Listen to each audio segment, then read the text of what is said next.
About 35 years ago, I got obsessed with a simple question. What makes the difference in the quality of people's lives? What makes some people leaders and other people followers? What makes most people talk about a dream and never follow through, and other people, just a small percentage, kick ass, take names, you can throw any obstacle at them, they find a way to break through. What's the difference?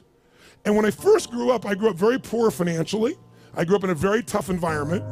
When I met my fourth father, I said, Mom, I'm confused.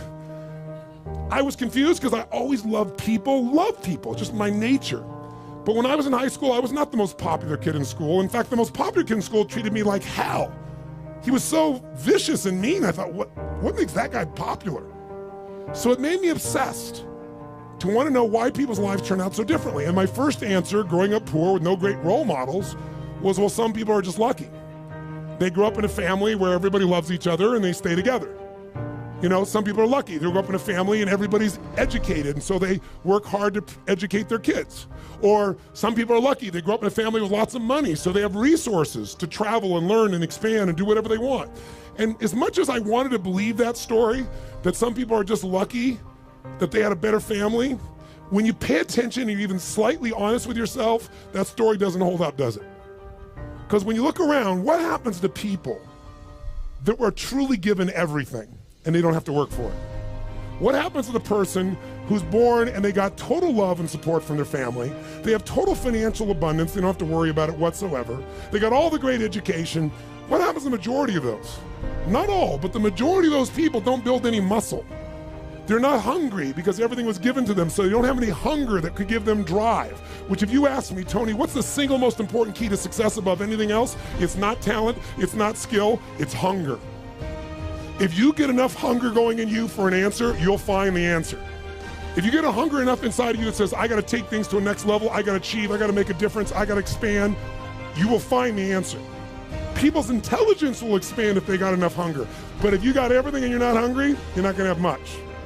Look at the pathetic people you read about in the rag newspapers who were given everything. And as a result, what do you find out? The majority of people that are given everything, you find them living in rehab. They've been getting everything else, and they're going in and out of rehab for drugs or alcohol or something else. And then you find these people that life seems to have stepped on. You know the kind of people I'm talking about? Life has kicked them in the face. They've experienced tremendous injustice. Nothing has been fair to them. They've been abused mentally, emotionally, sexually, spiritually, whatever. And very often, those are the very people that most of us are inspired by, who achieve levels that most people never dream about and who touch society. For example, what would you guess would be the future for a child if I described their background? Because most people think biography is destiny. What you've been through determines who you are. And most of us, if we're not succeeding, can tell everybody the stories of why we're in that place.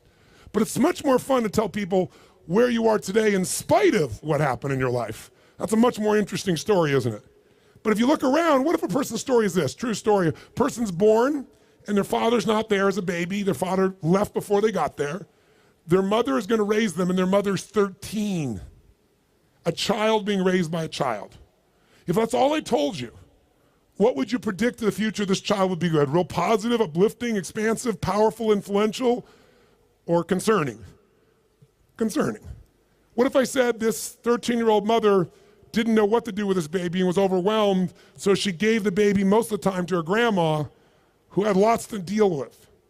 And what if I told you, with grandma not noticing, before this child was 13, she was sexually abused more than 3 times by different people in family and friends? Now, a little baby being abused, a child being abused. What's the future? Doesn't look too bright, does it? What if I told you at 13, when the baby turned 13, this baby became exactly like her mother and became pregnant as well? Followed exactly in her mother's footsteps. What if I told you at 13, when the baby arrived, the baby was stillborn? The baby died at birth. What would that do to an adult mom having a baby, much less a 13-year-old child? What if I told you the kid went a little crazy with her behavior, got so outrageous and out of control, they put her in an institution, but fortunately the institution didn't have enough beds, so they couldn't keep her there more than a few days, and they finally released her to a man who claimed to be her father, who she'd not met. By now, I'm sure you figured out whose story this is. Who is it? This is Oprah Winfrey's story. Oprah Winfrey went through all that we just said, plus she was African American at a time in the US when the President of the United States was not African American, and when many people in the US did not judge people by their character, they judged them by their color based on nothing whatsoever. This woman has become one of the most influential people in the world, females on the planet, and that's her story. So the reason is, whatever story you're being told about the economy, whatever story you're being told around you, you have to be so aware not to buy into a limiting story. Either someone else telling you that or you telling yourself that. And I'll tell you something, it's gotten worse as the years gone by, and I think the US has been the leader in it. I'm not attacking my country, it's interesting what's happened in my country in the last 2 decades. Some of you may be old enough to remember 20 years ago when things started to change, because America likes to export their stories. So I think many of you, if you're around then, can remember there was a story of 2 young men who killed their parents in Los Angeles. Their names were the Menendez brothers. Does anybody here remember that story, the Menendez brothers? Keep your hands up so I can see a sense. Yeah, quite a few of you can remember the story. If you didn't know the story, it's about these 2 young men. They killed their parents, their mother and father, at point blank range with a shotgun, murdered them in cold blood. But when they went to a jury trial, the jury couldn't decide. They admitted they did it. They admitted it. But they said, but our parents were abusive. And so the jury literally was deadlocked. It took 2 jury trials to convict them. Now, all because they were abused. Well, many people are abused. They don't kill their parents with shotguns, right? See, if you and I are going to be successful, we're never going to get it by blaming somebody else, including God. People say, I'm poor because God wanted me to be poor. I'm fat because God got me to be fat. No, you're poor and fat because you sit on the couch and watch TV and eat Cheetos all day. It's not God's fault. So what I'm suggesting to you is you and I have to come up with a better story, a story that can make things work. So now I want you to tell me the truth on something here. Tell me right now, who here in this room has ever failed to accomplish something that really mattered to you? We all know we failed at some point. The first time I ever asked this question on stage, it was spontaneous. I was at this group called TED, Technology, Entertainment, and Design. And I asked everybody in the audience, because they're all multi-billionaires, the guys that started Yahoo, the guys that started Google. It's this really unique group of people. And they're in this darkness. And they weren't responding, so I said, let me just ask you a question. How many of you have ever failed? No one raised their hand. I said, thank you for your full participation. How many of you have ever failed? They all raised their hand. I said, great. When you failed in the past, why did you fail? And this is where you hear people's story. Remember why I'm telling you this? Because I want to tell you right now, you might write down something. Change your story, change your life. We all have a story about why we are where we are. If you're not where you want to be in your life, in some area, like maybe your body's great, but your finances aren't, or your finances great, but your relationship sucks, or doesn't, or whatever, the bottom line is, you've got a story why it's that way. And the story we tell ourselves protects us from pain. It gives us a reason why it's not our fault, or it's going to be okay in the future. But the story that protects you also imprisons you. It keeps you from changing your life. So in order to create a change in your life, you really truly got to change your story. You got to shift your story. You got to find a story that's going to empower you, a story that's going to strengthen you, a story that'll push you beyond anything you've ever done in the past. So the story most people have, and that they had at this TED piece, was I said, why have you failed in the past? Didn't have the money, didn't have enough time, didn't have the right resources, didn't know the right people, didn't have the right contacts, didn't have the technology. Some people said we had a lousy leader. The leader said I had lousy people. Right? Isn't this stuff that people tell you? And then in the darkness, I heard this voice say, I didn't have enough Supreme Court justices. And I looked into the dark room down there in the front row, and it's Vice President Al Gore, who lost to George Bush, and the whole crowd, I was in Northern California, and it was a Democratic crowd, so they all stood up and cheered like crazy. And when they're done cheering, I just stood there and I said, that's one way to explain why you didn't become President of the United States. You didn't have enough Supreme Court justices. But I might suggest there might be a different reason, and everybody was like quiet, going, what's he going to say? And I said, let's look at everybody else first. Those of you who told me you don't have the money, you don't have the time, you don't have the education, you didn't have the right people, didn't have the right skills, didn't have the right technology, you didn't have the right Supreme Court justices, or enough of them. I would submit to you, you've all told me the reason you failed is you didn't have the resources. Time is a resource, money is a resource, technology is a resource, knowing the right people is a resource. And I said to the audience, here's my experience working with the most successful people on the face of the planet, athletes, presidents of the United States, multi-billionaires. Here's what I know from them. Resources are never the real problem. A lack of resourcefulness is the real problem. I'll say it again. Lacking the resources is not the problem. Lacking resourcefulness is the real problem. What I mean by that is very simple. The ultimate resource is human emotion.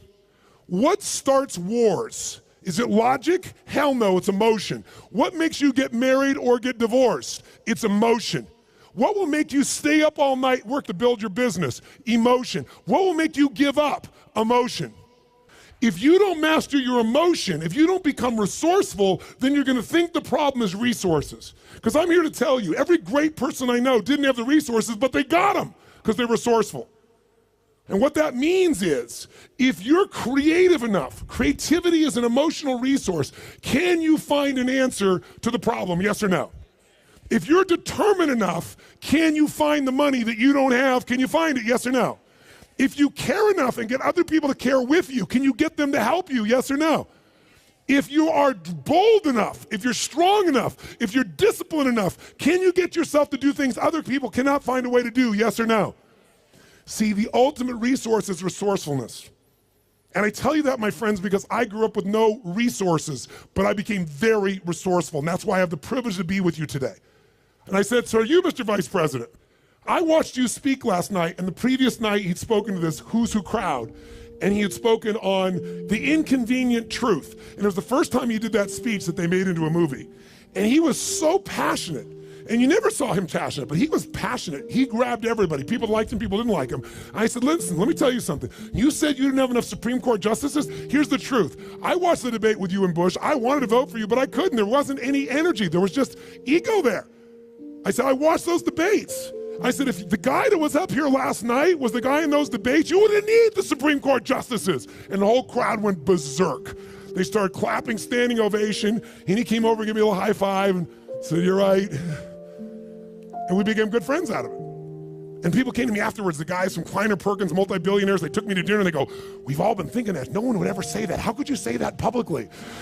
I said, because it's the truth. They go, yeah, but no one said it. And guess what? The truth is, I don't care where you are today. I don't care if you're totally broke and getting here was a huge stretch for you. If you can find the hunger inside of you and you can remember, I don't need resources, I need resourcefulness, that'll get me the resources, then anything you dream about you can make real. But the minute you forget that and you come up with a story that goes, I don't have the money, I don't have the time, I can't do it, it's too far away, that's what's gonna kill you. Change your story, change your life. And we all have a story because we're afraid, all of us, to fail. We're afraid to not look good. We're afraid to be disappointed. We're afraid to get our hopes up. But the only way that you get courage, courage means you're afraid, but you do it anyway. It's not courage if you're not scared. And so there's gonna be people talking here the next few days or today that they're gonna give you some great strategies. Whether you do it or not is not gonna be based on your ability. What you're capable of is amazing. What most people will do is disappointing. It has nothing to do with the content of what needs to be done. It's everything to do with the mastery of your own states. So here's what I believe. My passion is not just get up and talk. My passion is get people to rewire themselves. So how many of you came here not just for information? How many came here for some breakthroughs? A breakthrough means a new quality of life where things that were impossible are possible. Who's with me on this? Say I.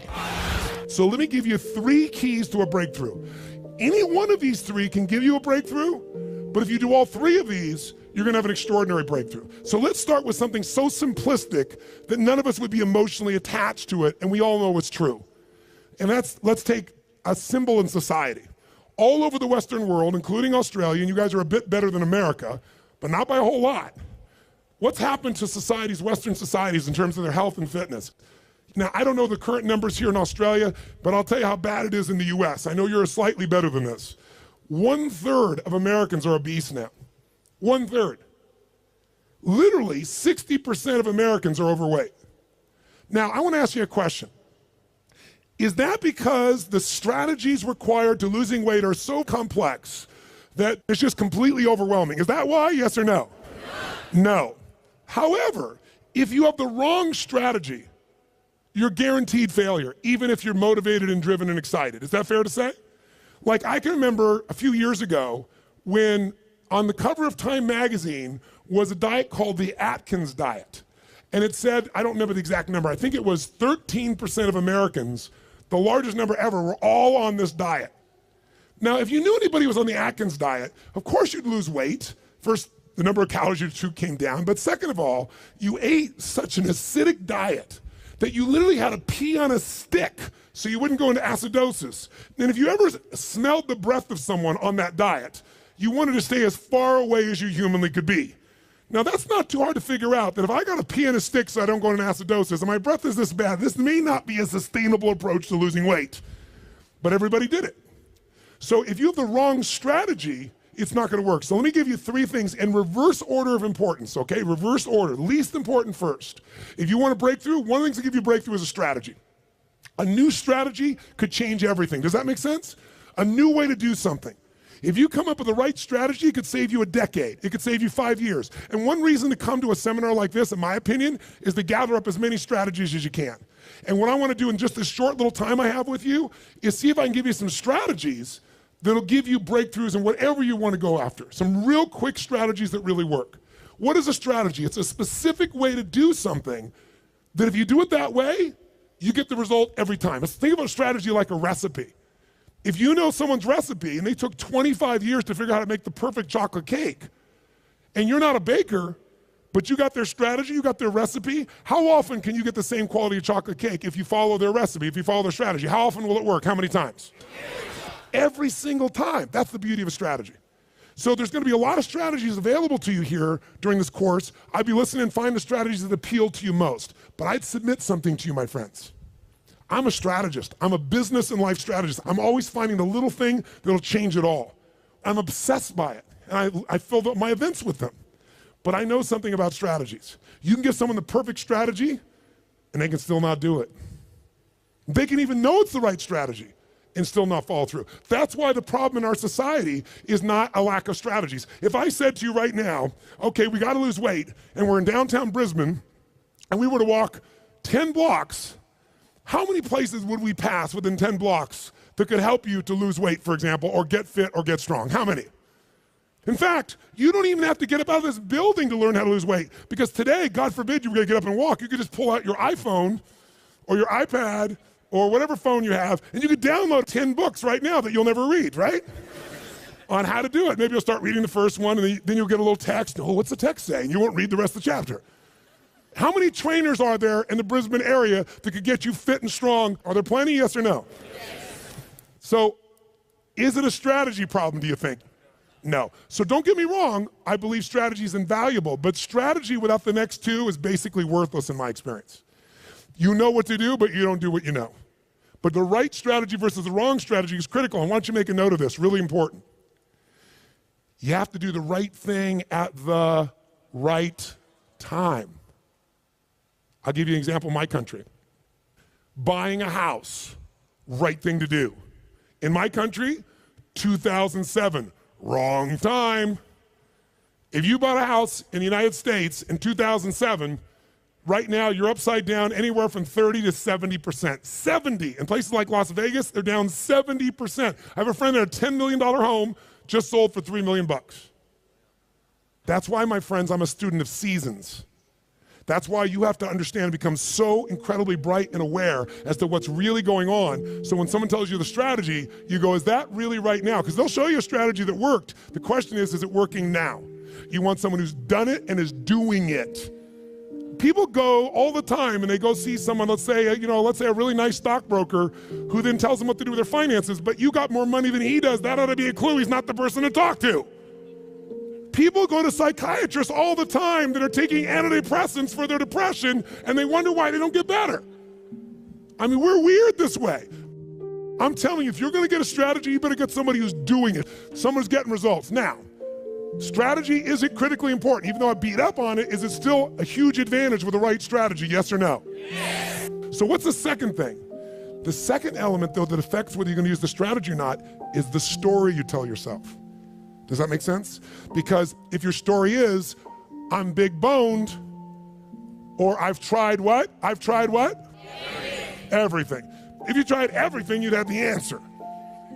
Right? But when people say, I tried everything, what does that do? It makes your brain go, see, I've tried everything. There's no reason to try anymore. It's not my fault. I'm just big boned. I just have low metabolism. right? It's just, I've always been this way. And by the way, people's stories are often true, but they're not effective. It may be true that you have low metabolism. It may be true that you're big bone, but that's not why you're fat. It's because you're doing nothing to change your metabolism. Make sense? Or I don't have a relationship with a great man or great woman because all the good ones are gone. Or they're gay and I'm not, or I'm gay and they're not, something of that nature, right? Isn't that a common story people tell themselves? And what does the story do? It kills your hunger, it kills your drive, it gives you a reason not to face the discomfort. We've all lived in a society that has trained us since we're this tall now. Most of you, by the time you're 21, saw 2 million commercials and had to instantly get out of pain. Instantly out of pain. You know what the problem with getting out of pain is? It takes away the purpose of drive. How many of you know somebody who takes antidepressants right now and they're still depressed? That's because they have the same story. Even though they changed their biochemistry, the same story brings them to that lousy place. If your story is, I don't have the resources, that story is gonna kill your future. If your story is, I can get any resource I want, if I find a way to add enough what? Value to other people's lives, then you can get the resources. It's so amazing. I don't know, because in Australia you don't have a lot of places to go. I know there's a few, but how many of you in this room ski or snowboard? In skiing or snowboarding, if you take up the sport and you get on a really vicious hill, what they call a black diamond hill, there's edges where if you don't stop, you go to the edge and you'll die. And what happens is when you're brand new and you're starting to skid out of control, most people slam themselves on the ground and try to hang on to the hill for dear life. And those are the people that will never master skiing or snowboarding, because they let their fear of the edge push them down. The person that goes, I'm gonna dig in, I'm gonna work even harder, I'm gonna carve. It's scary as hell, but I'm gonna stay with it. They learn to carve. Those are the people that have skiing or snowboarding be something they love for the rest of their life. Your story is everything, my friends. And by the way, I'm not lecturing you. I'm sharing with you because I've learned by my own stupidity. That's the only reason I can share this. But you change that story, you'll change your life. Give up the story that limits you. It may even be true. You may have ADD. You may have been abused as a child. It may be true. But that story is not why you don't have great relationships or a great business now. You don't have great relationships or a great business now because you're so afraid of trying and failing, you keep telling that story instead of taking action. Third key, the most important key. Because by the way, if you come to somebody and they go, well, I'm big bone, they go, that's just your story. They're going, I'll show you a story, I'll beat you to a pulp. We have to do this to ourselves. But if you are gonna help someone change, including yourself, you need the third element, the most important element, and that is you need the right state. State, or Australians call state. State. If you're gonna have the right state, then what you have to understand is your state determines how you think and feel, right? How many of you in this room can remember a time when you got really angry at somebody? Did you ever notice when you're really angry at somebody, suddenly you remember everything they've ever done? Because when you go in that angry state, it makes you take the parts of your brain that relate to a story that supports that state. On the opposite, how many of you in this room can remember a time in your life when you fell head over heels in love with someone out of your mind? How many can remember a time like that? Say I. It's been a long time for some of you. Is that all the, make the sound of head over heels in love. Go ahead, make the sound. Is that short-lived for you? Let's try this. Ever been so head over heels in love you couldn't stop thinking about the person, you wanted to make love to them every moment, you're just dreaming of them, you felt them wanting you, you wanted them, you're out of your mind. Make that sound. What does that sound like? Go ahead. Much better, much better. See, in the beginning of a relationship, when you love somebody, what will you do for them when you love somebody? What will you do? Anything. If they say, would you take out the trash? You go, take out the trash. Right? But after 7 weeks, 7 months, or 7 years, or 70 years, somewhere in that range, something clicks different in you and they go, could you take out the trash? And you go, what do I look like, your janitor?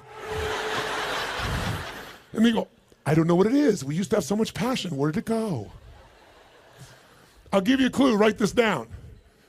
If you do what you did in the beginning of the relationship, in the end of the relationship, there won't be an end. If you do what you did in the beginning of the relationship, in the end of the relationship, then there won't be an end. How long have you two been together? A year. 20 years from now, there'll be no worries for you two. He's got his arm around her. They're snuggling, they're connected. They're in the middle of the seminar learning and they're totally connected. Do what you did in the beginning of the relationship, at the end of the relationship, there won't be an end. It's so simple. That's the difference in state, isn't it? Because when you go in a different state, you come up with a different story about your partner and then you use different strategies that aren't very good. If you're in a great state, great story, great strategies, you tend to maximize. Is this helpful? So tell me, which one of the three here do you think is the one that can screw things up the fastest and can mess things up the most? Which one of these three? Tell me. Story is the one that will sustain the problem. The one that can change everything the fastest is the state. The strategy is useful, don't get me wrong. I live for them. I mean, I can tell you some strategies in business. I've taken companies, I buy them for next to nothing and turn them around, make millions of dollars, just using a couple of little strategies. Some of you will come to my business mastery program, you'll see. I tell people on day one of my business mastery, you come, if today, the first day is not worth a minimum of $1 million to you, day one, $1 million minimum, then I'll give you all your money back, plus you get to keep everything you got on day one. It's only a 4-day program. My clients are like multi-billion-dollar companies. We've helped turn around HomeX, the largest home builder, to give you an idea, in Mexico. They credit us in the last 2 years to $750 million of increases from what I did with them. That's their words, not mine. Or taking a chiropractor who's got 3 people and doubling his business in 6 months. I've done that with strategies. Simple business strategies where if you don't know the strategy, ignorance is not bliss, ignorance is poverty, ignorance is pain. And the way I got those strategies is I willing to fly anywhere, do anything, spend any amount of money because I knew the value of the strategy. But all that still would have been worthless if I didn't apply it. What got me to apply it was the right story in the right state. If you want to change your story, first thing you got to do is change your state. Does this make sense, yes or no? So now, let's take a look at you and what you want. If you and I want to say, why do people's lives turn out differently than other people? We can come up with one word and I can show you where it is. Decisions. Write down decisions, not conditions, determine my destiny. Decisions, not conditions, determine my destiny. If you look at your life and you look back on it over the last 10 or 15 years, I'd be willing to bet there have been some decisions that if you would have made a different decision, your life would be radically different today. Your relationships or your income or your happiness or your body weight. Everybody's got a story about how the condition affected them. But I can take you 2 people that went through the same conditions, and one person comes back from war and they kill themselves or other people, and somebody else comes back and they spend all their life working for peace. I can find 2 people that were abused as a child. One of them lives totally inside themselves, feeling sorry for themselves. The other one becomes somebody who has an incredibly passionate relationship because they're never gonna let anybody hurt who they love. Same conditions, different decisions. So when the economy that you're going through right now, it doesn't matter what the season of your economy is. What matters is the decisions you're gonna make. And let me give you the 3 decisions you're making every moment you're alive, including in this moment. And you see if it's true or not. First decision you're making right now, in this moment, every moment of your life, is what to focus on. What to focus on totally affects your life. Think about it. Whatever you focus on, you're gonna feel, even if it's not true. If you're focusing on, oh my God, you know, the economy's gonna go to hell, when you focus on like that, you're gonna feel like hell, and your decisions are gonna be hang on to what you got. If you're focusing on, everybody's scared to death, this is a perfect time for me to find an ultimate advantage, because during times of maximum pessimism is when you can do the best. If that's your focus, you're gonna find a different set of opportunities. Focus equals feeling, focus equals direction, focus shapes everything. What's the problem though? Most of us don't control our focus, we let the world around us do it, don't we? If you're gonna turn on the television set, tell me something. What does the news always try to do to get our attention? Tell us what's rosy and beautiful and magnificent? No, or find something that will jolt us. Which one? Jolt us. In the old days, today the news is in your pocket, right? It comes to you through your Twitter feed. It comes to you by being fed to, you know, for example, by text by friends or whatever. The news follows us. But to get our attention in a world where everyone's fighting for our attention, they're looking for a story to jolt you. In the old days, before you had news in your pocket, you walked by a newspaper stand, and if it said something like, headline at the top said, great weather this weekend, what did you do? Smiled, that's cool. Did you buy the paper? No, I'm not gonna buy the paper. Great weather, I know what I need to know. But if the headline says, big storm coming, what happened? Boom, some money when that sucker you pulled out, you need to know more. So the news is so competitive today, 24/7, there's not enough news. They've got to constantly play this game. So if you don't take control of your focus, the world will do it for you. If you want to feel good about something, what kind of news? What if there was a movie, and you went to the movie, and here's the beginning of the movie. The main protagonist, the main character, is cool, having a great time, physically healthy, strong, happy, great family, great finances, great everything. That's how it starts, okay? Second part of the movie, still good. Third part of the movie, phenomenal. End of the movie, everything's cool. Who's gonna go to that movie? What are they gonna say? That movie's the most boring what? Movie on the planet. So you and I, if we don't take control of our own focus, we let the environment do it for us because they're always looking to get your attention. Film at 11, your child could die by drinking the natural water here coming out of this area. And when you get to the story, it's never quite the story, but they use that headline to get you. There are headlines in your own life too, though, aren't there? Headlines we use on ourselves. If you want to change your life, change your focus. I'll give you 3 examples, real quick. Everyone has a pattern of focus. It's not what you focus on in the moment that affects you. It's what you focus on regularly. So for example, do you tend to focus, personally you, on what you can control or what you can't control? Those of you focus on what you can control tend to feel more in charge of life. Those that focus on what you can't control, by the way, is there plenty of stuff we can't control in this world, yes or no? Tons. And if you focus on it, you will be depressed. Depressed people constantly focus on what they can't control. Second, and it doesn't matter what drugs you take, if you keep focusing on what you can't control, you're gonna get depressed if we add 2 more. Here's another pattern. Do you tend to focus on what you have or what's missing in your life? The tendency today is what's missing, and sometimes we make up what's missing. If you focus on what you have, when you're focused on what you're grateful for, how does your life feel? When you start thinking, oh my God, look at how I'm living. I mean, the worst Australian person who's having the worst, toughest time is having a better time than 90%, I should say more like 80% of the planet. Because about 80% of the planet lives on $2 a day. Most of us, our worst nightmare is somebody else in the world's greatest dream. But if we don't focus on what we have, and we focus on what we're missing, you're gonna feel like hell. And don't get me wrong, sometimes focusing on what you're missing will give you some drive. Cool, but you just gotta balance it out. People are depressed, always focus on what they can't control, always focus on what's missing, and here's the third one they have, third one. And by the way, most of you have one of these, maybe 2, not all 3. If you have all 3, I know you get depressed pretty easily, okay?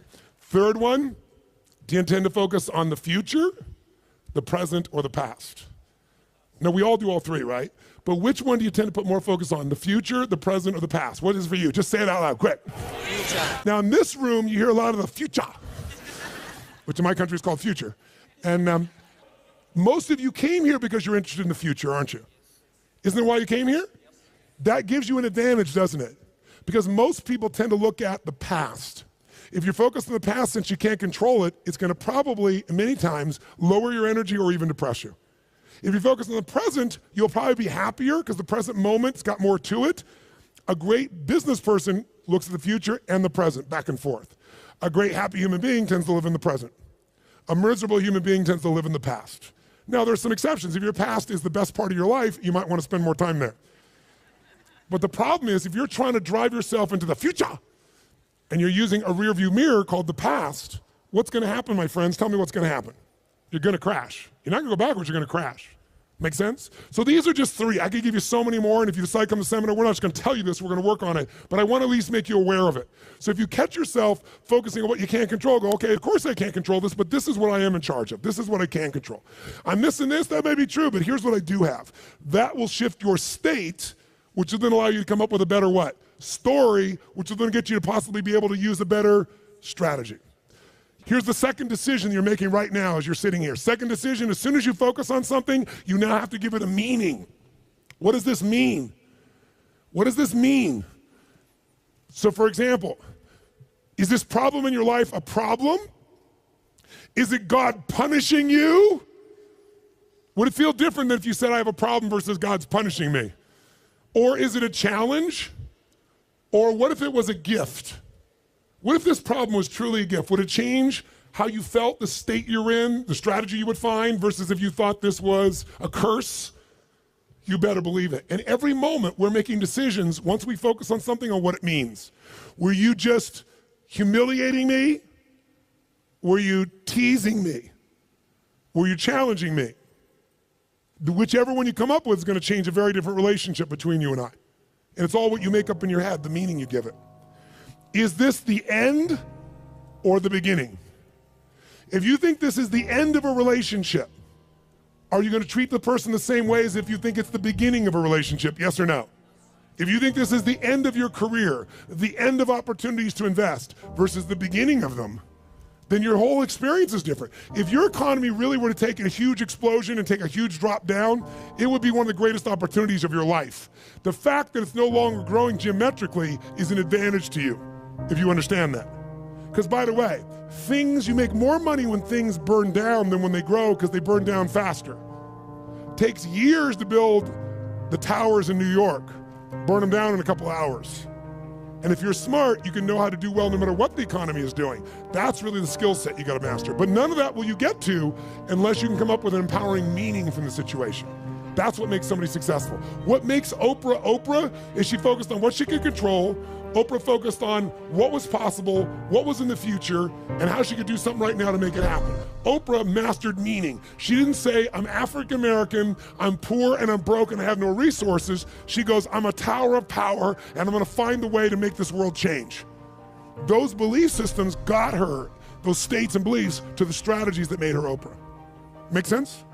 So, the piece here is meaning. What does it mean? And then the third decision you're making right now, and again, when I say you're making it, be honest. You may not be making these decisions consciously. They may be being made in your unconscious just habitually because you're not paying attention. That's why you and I want to change our life. We got to wake up. So we decide what we focus on, we decide what things mean, and then the third decision, we decide what to do. What to do. Do I quit or move forward? Do I go interview this person and figure out what they know, or do I just go home and have lunch? Do I enroll in this course so I keep growing, or do I go home and say, let's just see how I do?